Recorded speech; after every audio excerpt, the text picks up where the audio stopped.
அமுதவேல், S. உங்க ஊரு கடலூர் இல்ல? ஆமாங்க, இது எங்கள் ஊர் கடலூர், TN31. நாம் இருக்கிற இடம் ஓல்டு டவுனு, சுருக்கமாக ஓட்டின்னு சொல்லுவாங்க. ஓட்டியில் இருக்கிற லாஞ்சடிக்கு தான் வந்திருக்கிறோம். ஆமாம், போன நேரத்தில் தான் கரெக்டாக லான்ச்லேருந்து மீனை வலையிலேருந்து இறக்கிட்டு இருந்தாங்க. இப்போது பெரிய பெரிய கப்பல்லாம் கடலுக்கு போக முடியாது, ஏன்னா 40 நாள் தடை விட்டுற போட்டுருக்காங்க. நாம் இங்கே பார்த்தா மீனெல்லாம் வித்தியாசமாகவும், இந்த வித்தியாசமாக இருக்கிற மீனுங்கள்லாம் நிறையா வகையாகவும் இருக்குங்க. இங்கே சூரை, பன்னி மீன், கிளிச்சை, காணாங்கத்தை, கிளி மீன், நண்டு, எறா, சங்கரா மீன்,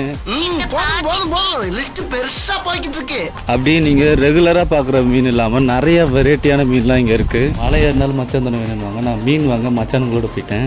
நாமளும் அப்படியே ஒரு வழியாக அப்படியே மார்க்கெட்டை சுற்றி பார்த்துட்டு நம்ம வீட்டுக்கு அப்படியே மீனும் நண்டு எறா அப்படின்னு சொல்லி வாங்கிட்டு ஜம்முன்னு வீட்டுக்கு கிளம்பிட்டேன். இதே போல் இன்னொரு தடவை கடலூரில் வேறு ஒரு வீடியோவில் வந்து பார்க்குறேன். நான் உங்கள் பாக்ஸு சுபாஷ். Love you all.